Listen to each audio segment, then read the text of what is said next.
For this procedure, we'll be using Allen keys to gap the electrodes. So just to give you a look at what we're working with, Allen keys.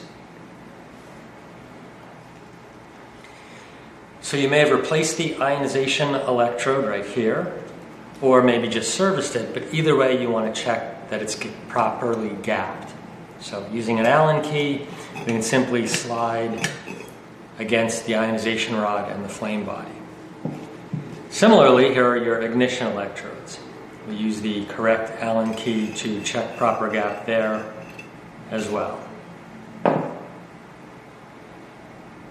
Last dimension to check would be the dimension between the ignition electrodes. So similarly, using an Allen key here, we can check this gap as well.